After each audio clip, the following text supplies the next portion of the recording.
I was so busy listening to the discussion of the corn. That was a good point, Brother Reyes. In the name of Allah, the Beneficent, the Merciful, I bear witness that there is no God but Allah, and I bear witness that Muhammad is his servant. I greet my brothers and sisters in the words of peace, in the language of our fathers of Assalamu alaikum. How are you feeling tonight? You look wonderful. You really look beautiful and intelligent and vibrant. And I just feel very good and very blessed to be able to be with my brothers and sisters tonight.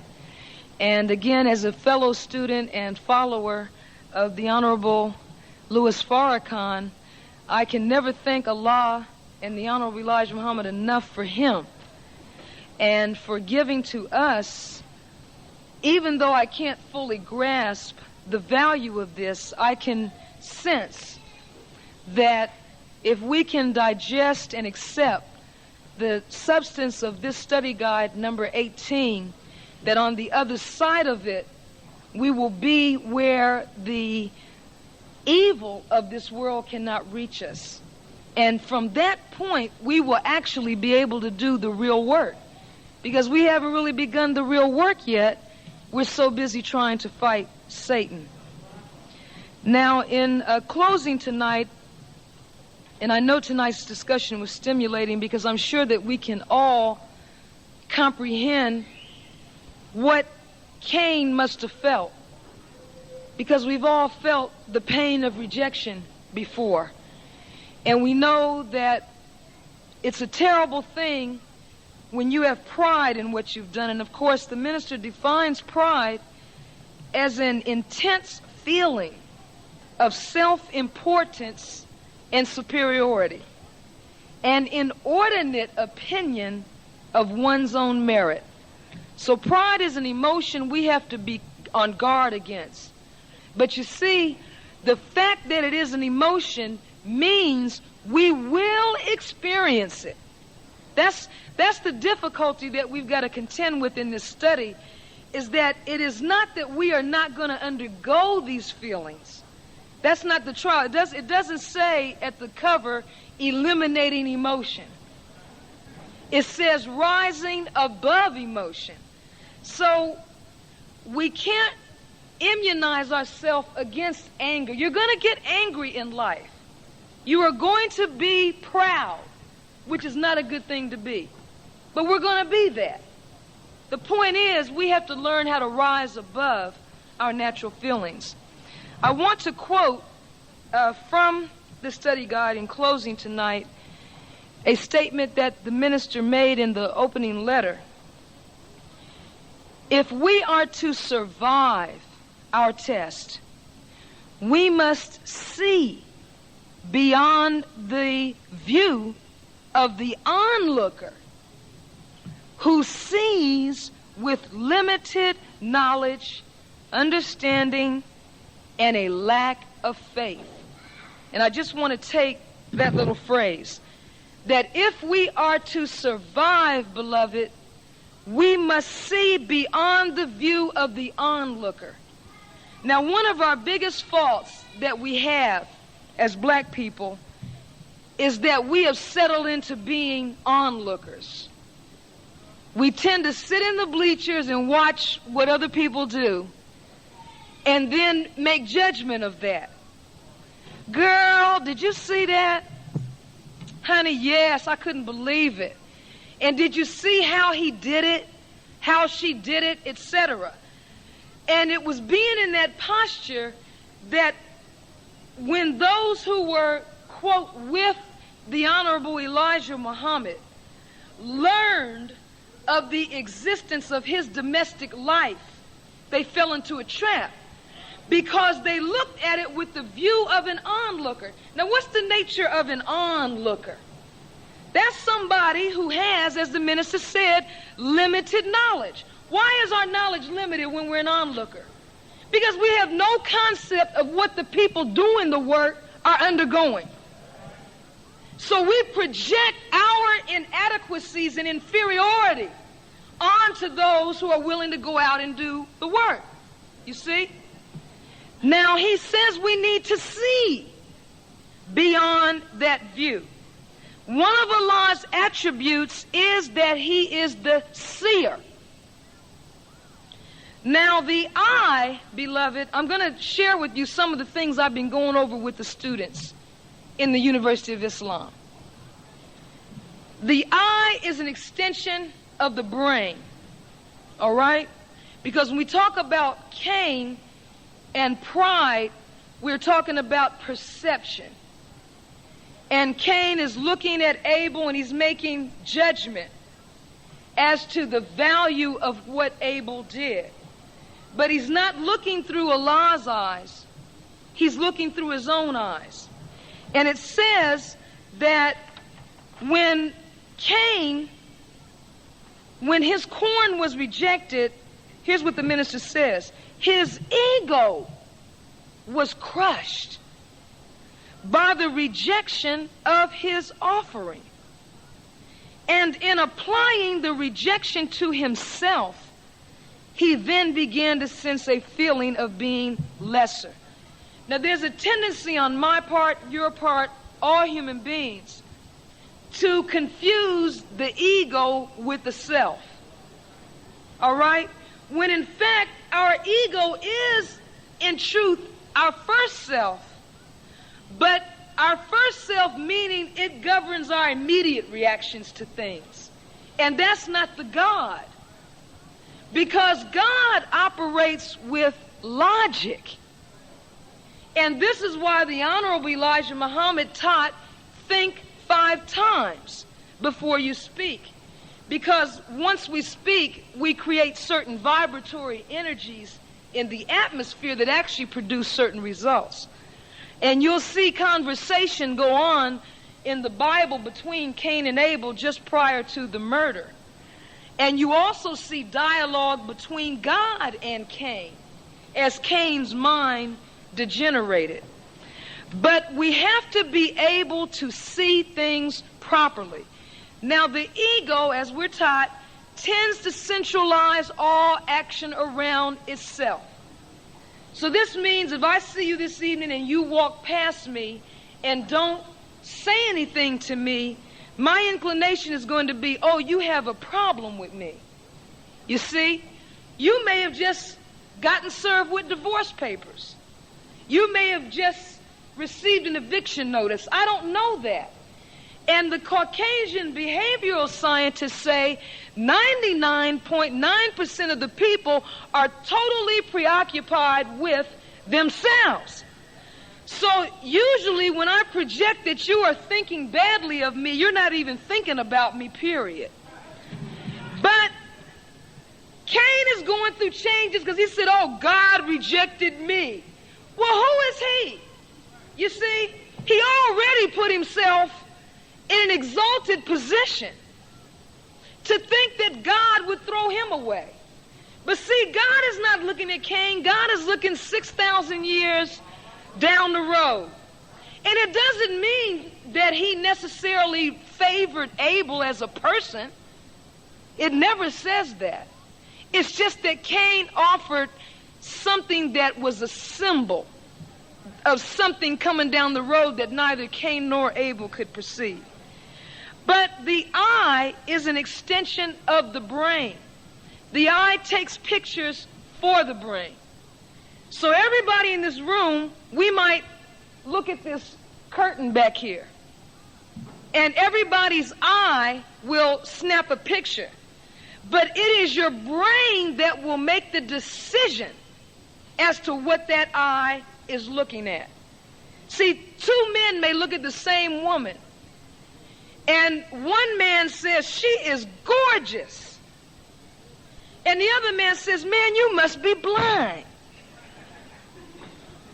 Now they both, if they go to the, the optician or whatever, they may test with the same sight. But the man says, man, that woman looks so good, I want her for my wife. Man, I would not be seen at a dog fight with that woman. Well, the eye is recording the image, but it is the mind that makes the decision as to what the eye is looking at. Now, as black people, and this is what I want to address tonight, I want us to place the proper value on who we are and understand that what you think is important and actually affects the outcome of the history of the black nation. You and I gathered in this room. We are important. And Allah, God, has given the black man something that he has not given any other people or kind of people, semi-people, meaning Caucasian people. Now I'm going to share something with you that I taught in the Islamic studies the other day, because I gave this to my young sisters to put a burden on them of their greatness. You see? Now, in studying Dr. Richard King, who's a black psychiatrist, he's one of the preeminent researchers on melanin. And in an interview that he gave in San Francisco, he said this, that when we say melanin leads to genetic superiority, we are saying that a man has more brain power. Melanic man or melanic man, the black man, the original man, has more brain power. Now listen to this, beloved, real carefully. He has a wider array of options of behavior to reply to.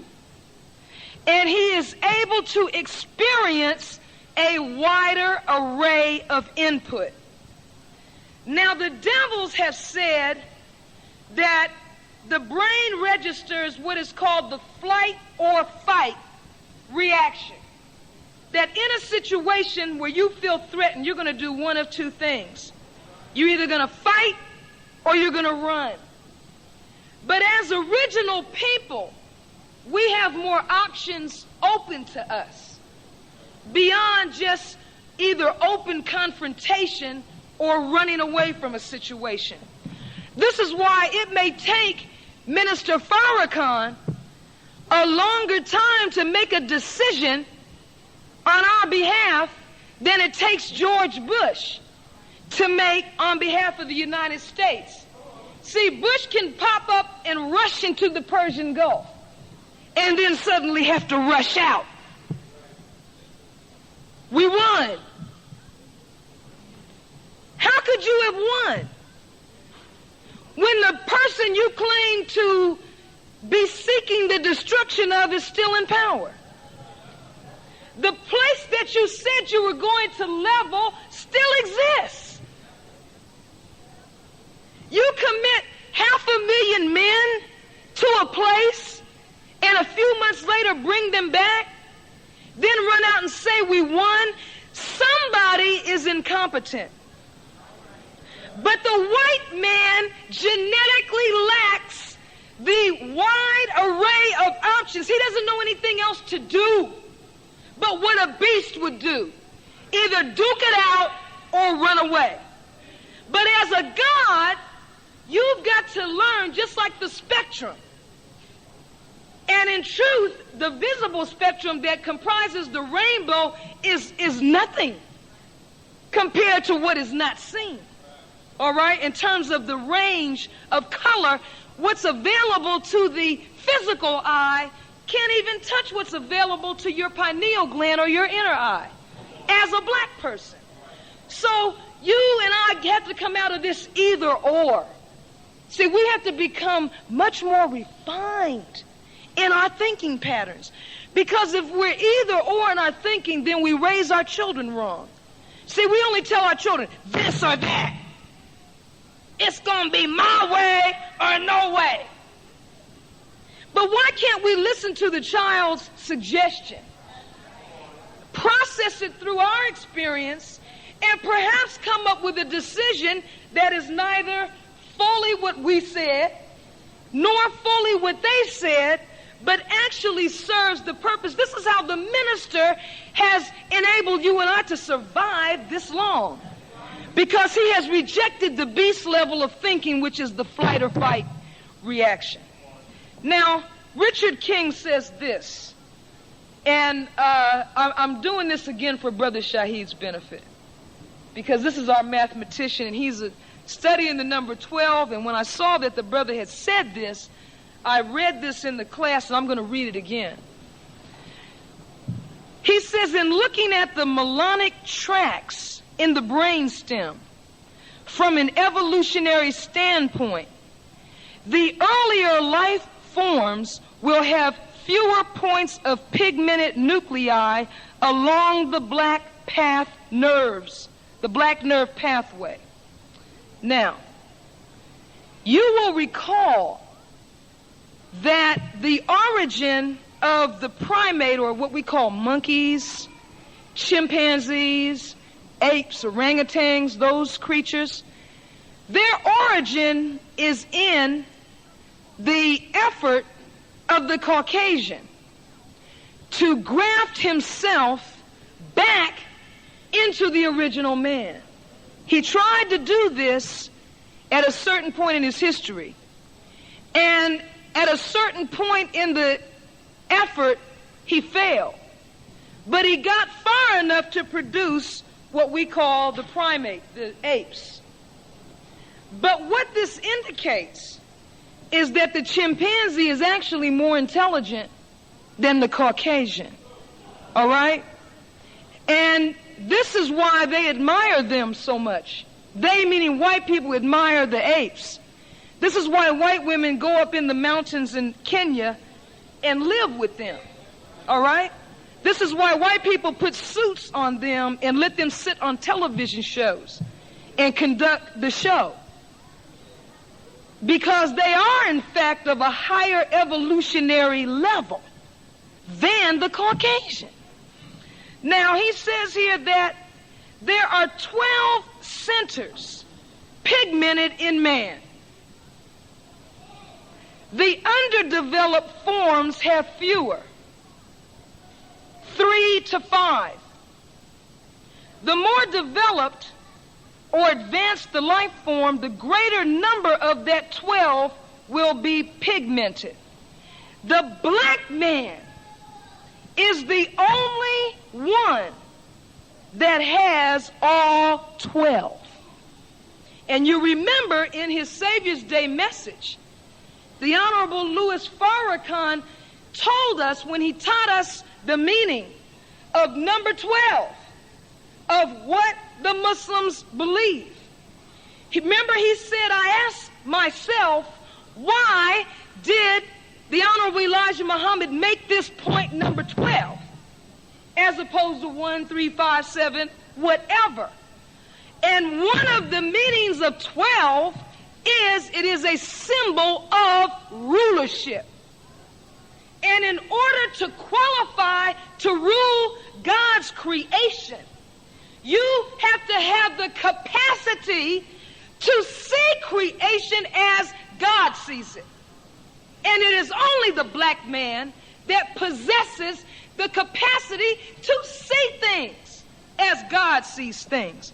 Now he says here that the one that is pigmented in man and not in the chimpanzee, because the chimpanzee has 11. Yes, he does. And that's why when your children misbehave, you say they're acting like little monkeys. Because that's really not two, we're just one nerve path away. Now, what is the difference? In the chimpanzee, he says that the one that is pigmented in the man and not the chimpanzee. The white man is not even in this race. Is called the locus ceruleus, a name which means centric point or black dot. And it is the center of what is believed to involve the initiation of dreams. And we know from studying, if we study, the footnotes of the Quran and the religion of Islam by Maulana Muhammad Ali, then we know that dreams, or if we listen to Minister Farrakhan's lectures, then we know that dreams serve as a means of revelation. There's 3 ways God talks to us. One is, the lowest form is the veiled message, which is dreaming. The second level is another person. And the highest level is God just straight up talks to you. So we must take control of the dreaming state. This is what I'm talking to the children about, because we're dealing with building the will. And if you're going to build your will, you can't just control yourself while you're awake. You need to take some interest in what's going on in your mind while you're asleep. Since most of us sleep away approximately 33% of our whole life. And as I heard Dr. Aline say in the national meeting the other week, it is pitiful that we would wake up from a dream and can't remember. You know what that's equivalent to? That is equivalent to coming home and someone says on your message pad, God called. And you say, what did he say? And they say, I don't know. It's like, what? Did he leave a number? Yeah, but I forgot. So diet and prayer have an effect on the quality of our dreams.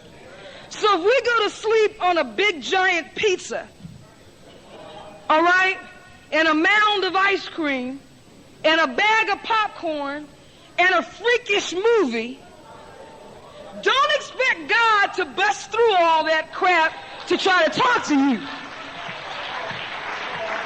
He's not coming through that. He said, Elijah, you must what? Make a way for me. Because he knows in our current state, how can you talk to a brain soaked with booze? A brain full of cocaine? A brain with tapeworm crawling around in it from pig?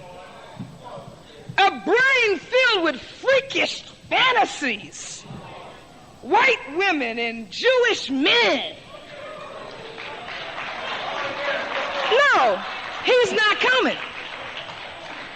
Sometimes we need to forget what we dream.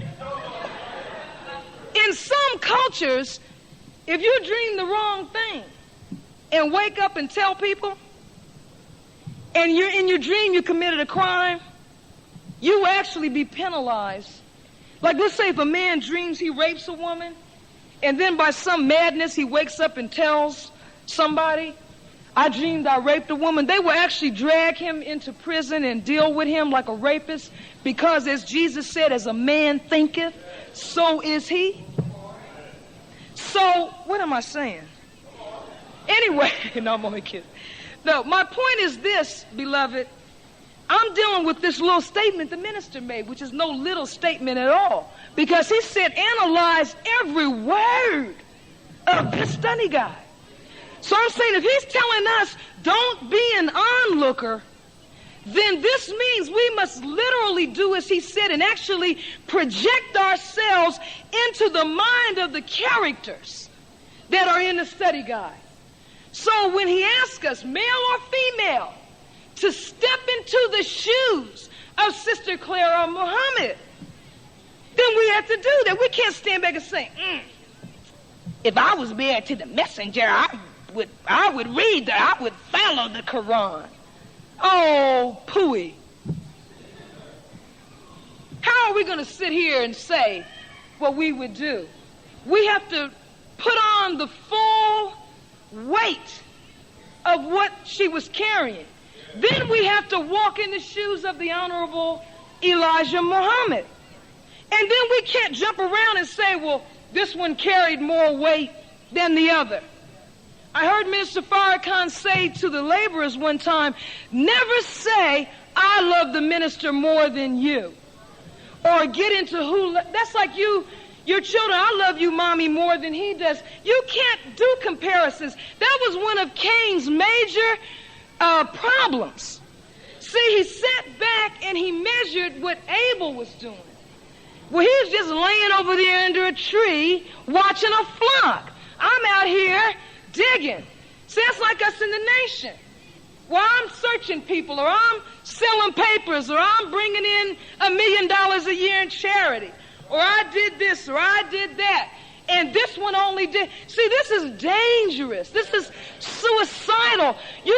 Your brain can work itself up into a frenzy until you become livid and actually will go out and kill somebody for no reason at all, and then end up losing your life and your salvation. So I say that for myself as well as all of us. We must begin to try to see.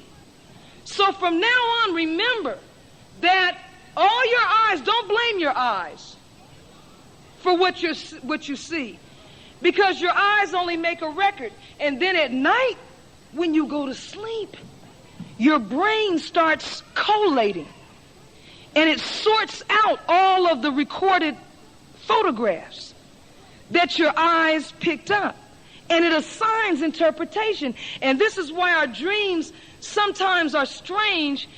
The components are real, but they don't seem to fit.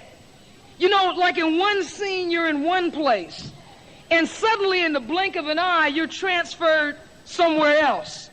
And strange people, like you may know this person from high school, and they're in the dream, and another person that you know at this point in life, and they're in the dream.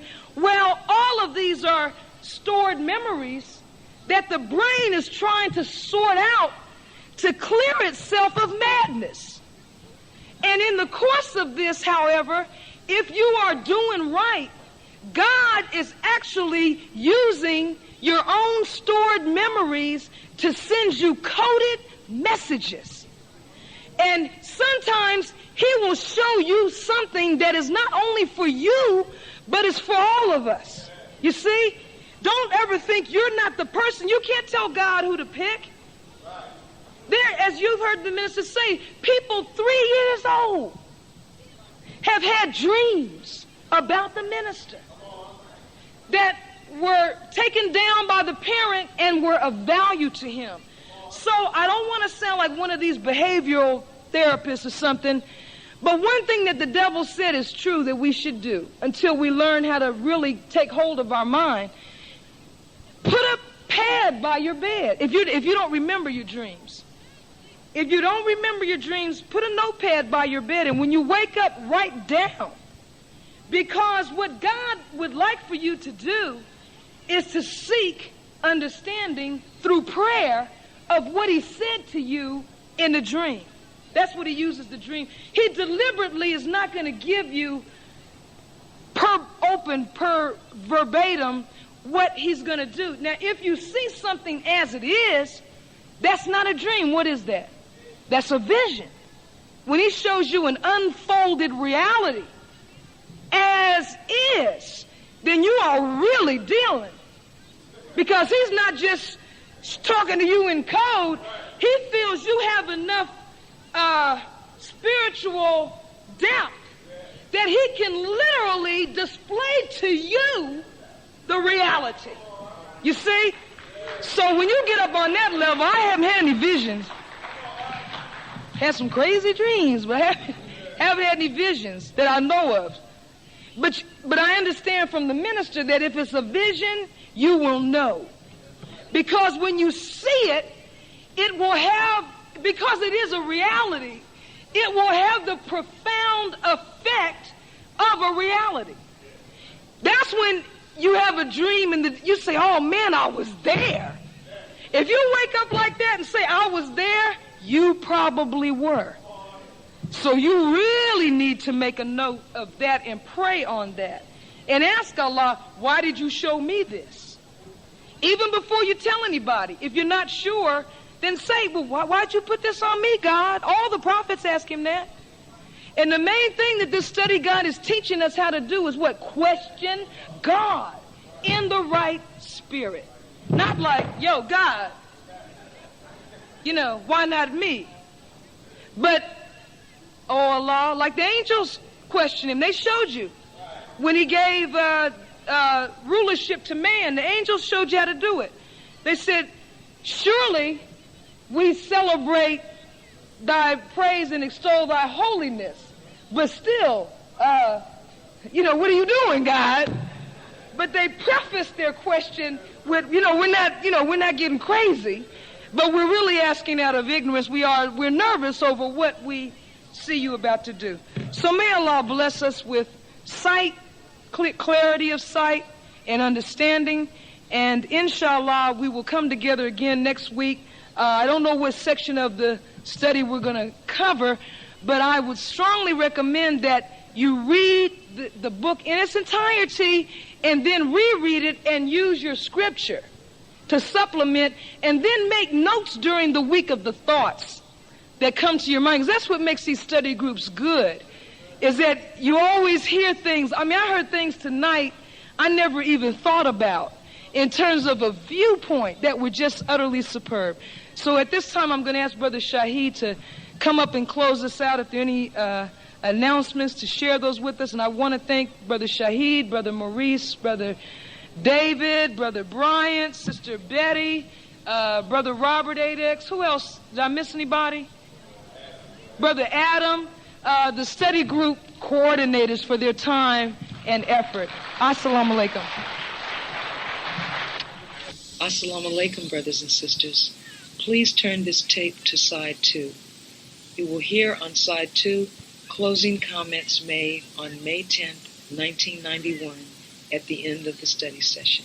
May Allah bless us all with the light of understanding. Assalamu alaikum. The leader, the Honorable Louis Farrakhan, underwent at what he termed the apparent death of the Honorable Elijah Muhammad.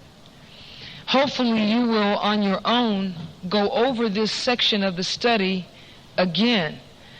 One profound aspect of the minister's discussion is that he related his emotional experience to that which Sister Clara Muhammad experienced in her reaction to the domestic life of the Honorable Elijah Muhammad. And in order for the minister to understand what Sister Clara Muhammad suffered, it was necessary for him, with the help of Allah, to go inside of her mind and have a sufficient degree of sensitivity as a man to comprehend what a woman might feel. And it is this type of sensitivity that led the Honorable Louis Farrakhan to the type of spiritual development where Allah, God, could give him a 1991 Savior's Day message that actually unveiled the mystery of God, wherein he stated to us that the secret of God lies in the woman. And only a certain type of development spiritually would allow him to even address himself to that subject. There are 3 things I want to comment on tonight, because a brother mentioned to me earlier that he has a loved one who has been recently diagnosed with cancer. Last week, you saw that in the study guide, Minister Farrakhan made mention of Sister Clara Muhammad conquering a sickness early in her husband's mission. And as a result of the emotional distress that Sister Clara Muhammad suffered over the domestic life, ultimately that same sickness which had been overcome returned and eventually served as the cause of death of Sister Clara. The minister also mentioned his own bitterness and livid anger over the losses that he suffered when the nation fell. Lastly, with regard to myself, as many of you know, I underwent chemotherapy for cancer and underwent that experience. But I was told recently by Minister Farrakhan that if I were to ever walk away from this work, that he would not give me even 12 months to survive before the disease which the teachings of the Honorable Elijah Muhammad and the nourishment that I draw from my work with the believers, if I ever lost that, I would not last even 12 months. What I am saying, beloved, is that spiritual death always precedes physical death. And I want to say to the brother that spoke to me, as well as any of you in here who yourself or have a loved one or a friend that has been diagnosed with cancer or some degenerative, lethal disease, who may have been instructed by a Caucasian or Negro physician to have surgery. I'm not saying don't have the surgery, and I'm not saying don't have the treatment, but I am offering from Minister Farrakhan, from the Honorable Elijah Muhammad, from Allah, another way to deal with this. And that is what we're engaged in now. The body, beloved, has an inner intelligence that Minister Farrakhan made reference to Savior's Day. And that intelligence precedes the creation and development of the brain. You and I possess an inner intelligence that is so powerful that when something goes wrong with the inner intelligence that we possess, we are faced then with the most formidable enemy we will ever come up against in life. And as I speak on the bodily illness, I want you to also think in terms of the Nation of Islam and the way that it could conceivably be taken down.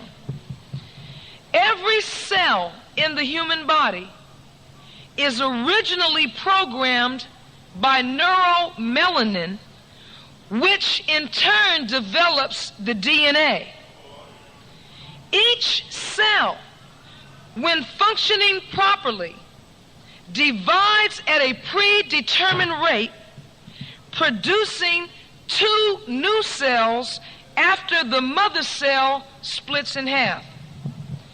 But like everything else regulated by the inner intelligence, this process is not purely mechanical, and things can go wrong. How does a cell divide? It divides in response to its own internal need. Now listen carefully, because I'm discussing the way to overcome and fight cancer, but I'm also discussing the way to prevent an internal enemy from rising up within the ranks and destroying the nation. We are designed, when we undergo processing and orientation, to not only grow in a natural way, to accept and live in harmony with the teachings of the Honorable Elijah Muhammad, but we're programmed to reproduce ourselves. And as long as we are functioning normally, we will reproduce. When we don't reproduce at least 2 new cells periodically, then that in and of itself is a signal that something is wrong. Cell division is a carefully considered and well thought out process, except in the case of cancer. Now, you've been diagnosed with lung cancer, diagnosed with brain cancer, breast cancer, lymphoma, Hodgkin's disease, leukemia. I don't care what it is. The white man says we need to do surgery. That's not going to change anything in the long run. Cancer is a wild, antisocial behavior whereby a single cell reproduces itself without check, heeding no signals from anywhere except its own demented DNA. Now, this means 2 things. Number one, that DNA cannot be the origin of life, because DNA can go insane. The origin of life is at the level of the Creator or God, and God does not go insane. So it is neuromelanin, or the blackness a space out of which God created himself that contains the origin of life. So you have to even go beyond the DNA molecule to save a person from cancer permanently.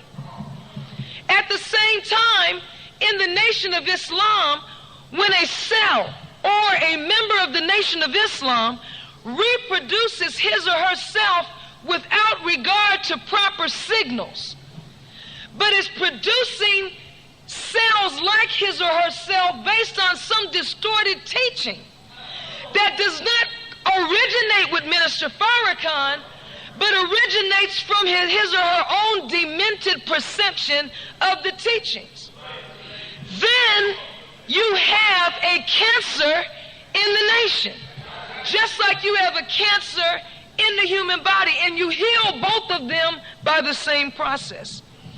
When the cancer cell goes unchecked, it is only a matter of time once that process begins before the cancer cells overtake a vital organ, crowd out the normal healthy cells of that organ, and cause death. This is how the nation fell, and this is what will bring the nation down again unless we connect with the source of original power.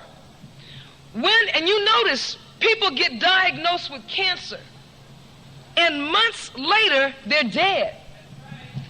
It almost seems as though when they start the treatment program, that's what takes them out.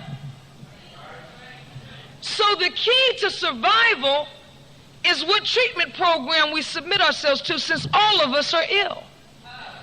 It's not the illness, it's the treatment program that will either keep us here or take us out of here quicker than if we'd been left alone. And this is why the Honorable Elijah Muhammad says half a belief is fatal. To believe halfway is like chemotherapy. It may prolong the time, but in the end you'll die a more torturous death than if you'd stayed on a bar stool or kept smoking crack. Because then at least you were blind to what was wrong with you, and you could die ignorantly. But now that we're in here, we have knowledge of the situation. So if we don't survive, we're going to die a torturous death. Now, when the final crisis occurs, as it did in 1975, the cancer cells perish with the rest of the organism, doomed to death by their own ungoverned appetite for self-expansion. The devil's medicine has not figured out a way to send a message to the cancer cells to turn them around from this path of destruction. The drugs that the devil uses on chemotherapy are not effective against a cancer cell because the cancer cell's intelligence is greater than the chemotherapy. Cancer is actually endowed with a wild genius, a madness, but it's intelligent. And drugs are simple-minded. So medicine, under the white man, resorts to two ways of attacking the cancer: surgery and poisoning, also known as chemotherapy. But the drug which they give us is toxic to the whole body. You see?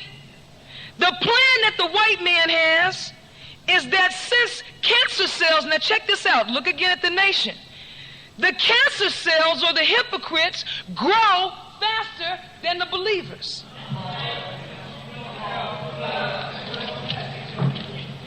Now the white man's answer is surgery. You cut off the affected organ, cut it out. But that's drastic because in taking away that organ, you create a permanent imbalance in the whole organism from which it may never recover. Even though there had to be a certain kind of surgery performed on the planet Earth when Shabazz blew away part of it. But we won't deal with that now. Chemotherapy and surgery are calculated risk. But see, all cells are not equal. Some cancer cells are stronger than others. Some hypocrites are stronger than others.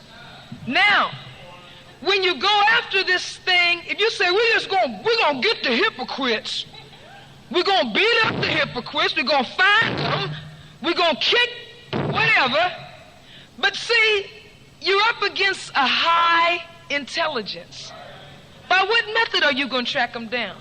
Don't be a simple-minded drug rushing through the organism, killing believers in your effort to find hypocrites. You see? Because the strongest cancer cells will survive your assault if you are not of a higher intelligence, and in your effort to kill them out, you will actually promote a more virulent disease than the one in the first place began. You actually strengthen the hypocrite by running the believer out of the nation. Now, all praise is due to Allah.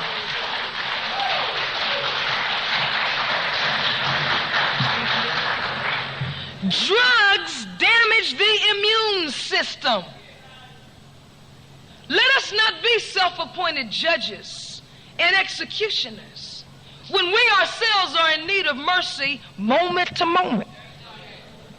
Drugs damage the immune system so that the patient becomes more susceptible to new forms of cancer.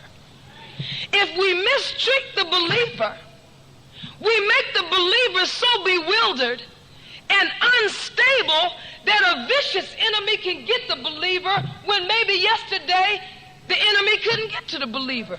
We make the believer have a low self-esteem. Then when a real hypocrite comes up, which we're not intelligent enough to identify, the hypocrite says, I see you're suffering, little believer, and I got another agenda that will promote good health. That's what the cancer cell does to the organ. It disguises itself as part of the organ. That's how it gets in. And once it's in, it multiplies itself and suffocates the normal cells. So these forms of assault, surgery, and chemotherapy are ineffective.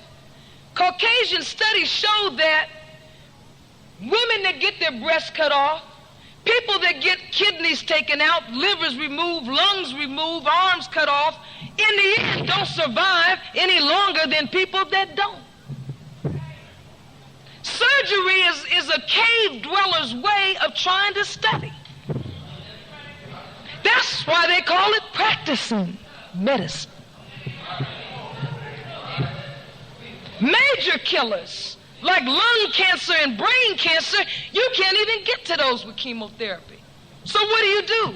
When your mother, your father, your son, your daughter, your sister, your brother, your wife, your husband is diagnosed with brain cancer, start crying, hollering and screaming, writing up wills, which you should already have a will for a different reason, planning funerals? No. You make a decision to get to the real source of survival, which is not the DNA, but which is Almighty God, Allah.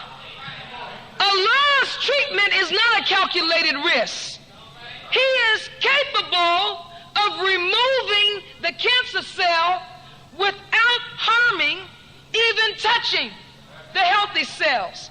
In fact, the whole program of the Honorable Elijah Muhammad, which is now being brought to its quintessence by Minister Farrakhan, is a form of microsurgery. It's laser surgery. It goes in, and if it's properly followed, it removes and pulls out and extracts the enemy without touching the innocent believer. So we must leave it to Allah God in the person of Master Farad Muhammad and his Christ, the Honorable Elijah Muhammad, through the men they've designated.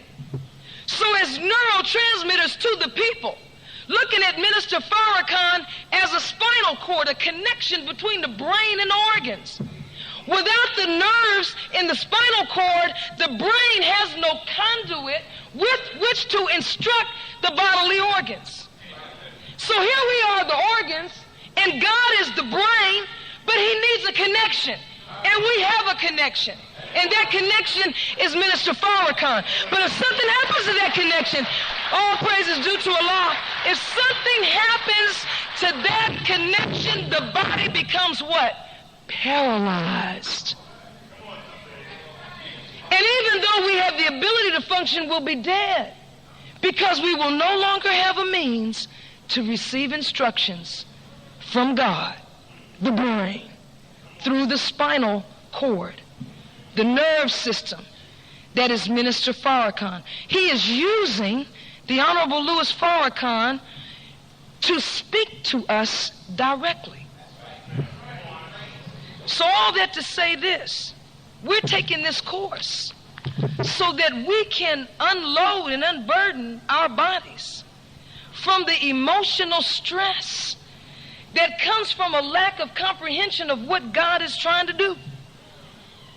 And as he said, he believes in his heart that Sister Clara Muhammad did in fact come to terms with her husband's domestic life. And I want to say this, I never knew Sister Clara Muhammad, but I heard people say she didn't understand. She evidently did understand on one level because she stood by her husband's side through to the end of his mission, to the point of asking from her deathbed a man that was not his biological son to please help him. So her concern was for her husband and his mission, but she could have survived. See, you're no good to us if you get all of us across and you don't make it. This thing is not about suicide missions and throwing down and you're going to take a bullet. The winner in this thing is the person who survives, because there is no life after this. And if there is one, we don't know anything about it. And if there is one, it's not like this one. And if you blow this one out of ignorance, why should God have any incentive to give us another one? So may Allah bless us to be rational. And don't let this devil, with his diagnosis of what's wrong with you, throw you into turbulence. Because when he tells you, when he says you got cancer, say, you're the cancer. You're the cancer. You don't tell me I got cancer. My biggest problem, Mr. Devil, is you. And as soon as I can get back to the mosque and sit with my brothers and sisters, I mean, do you realize you get fuel in this room? You get juiced up it's real. The atmosphere that's produced actually carries you, and that's why people, they can't come out for weeks and weeks and months and years, and when they finally get the strength to overcome the impediments and do come out, they get addicted to this. Because you're tired on Friday. You worked hard all week. You got to come to MGT tomorrow. You got to come to the mosque on Sunday. You're tired. But if you can get here, this is therapy. And this will cure any illness this beast will give you. May Allah bless us all with the light of understanding. And I'll return the rostrum to Brother Shaheed. Assalamu alaikum.